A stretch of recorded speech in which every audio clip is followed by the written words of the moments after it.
Hey, Vicarage fans.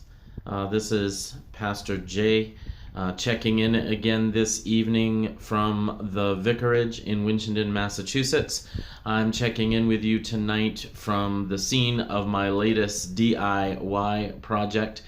Tonight, here in the Vicarage upstairs bathroom, I get to change a toilet ring. Yay!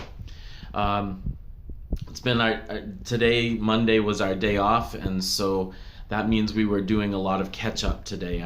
I woke up this morning, I did my morning prayers and everything like that, and then I went out and I mowed the grounds here at the vicarage, and we took a ride to the town hall so Amanda could drop off the wedding license from the wedding she did this weekend and her officiant certificate. We also then went to Walmart to pick up some supplies for tonight's project, and let's see, what else did we do?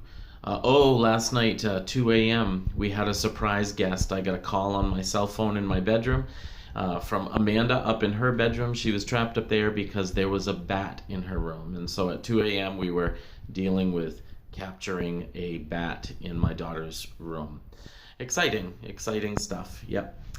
We just finished supper here at the vicarage, and I'm getting ready for this project. But before I did that, I wanted to put out this vlog talking about our subject this week, which is the weapons of our warfare.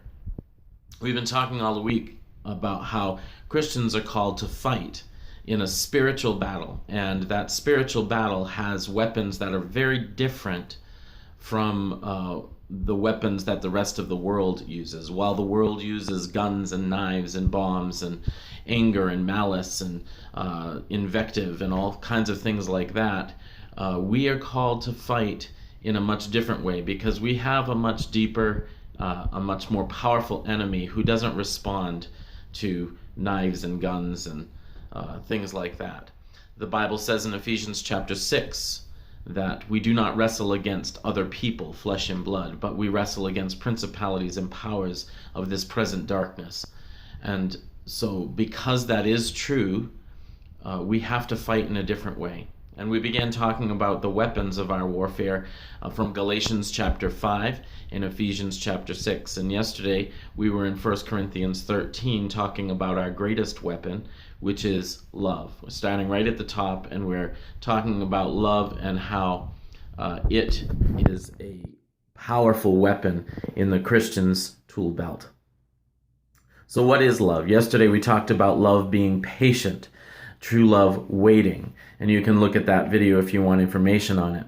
But today from 1 Corinthians 13, we're moving on. Not only is love patient, as Paul defines it, but love is kind. Now, kindness is a powerful weapon that we don't often think about. Kindness takes courage. And kindness is actually one of the most proactive weapons that we have. It requires us to be active in its application. You can't sit back and be kind. You have to initiate activity in order to be kind to people. Kindness, though, is been watered down by our society into just being nice. And can I just share with you that kindness is not niceness. You can't just be nice and always be kind. The word kindness has to do with helping people or giving people what they need. And sometimes people don't need nice. Sometimes people need a hard word. Sometimes what people need is a pat on the back, a word of encouragement, a gift, something like that.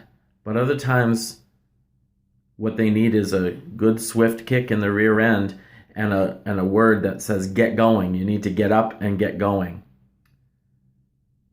Being kind isn't always about just being sweet and syrupy, although that's what our society says a lot of times.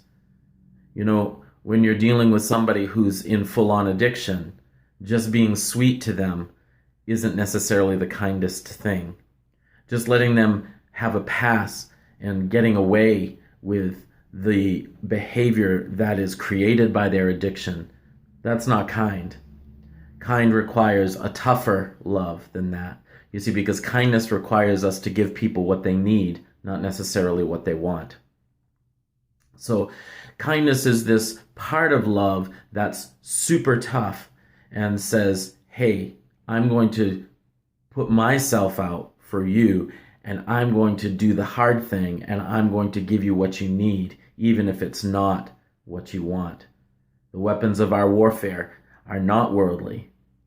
They are mighty to the pulling down of strongholds. Be kind to somebody today.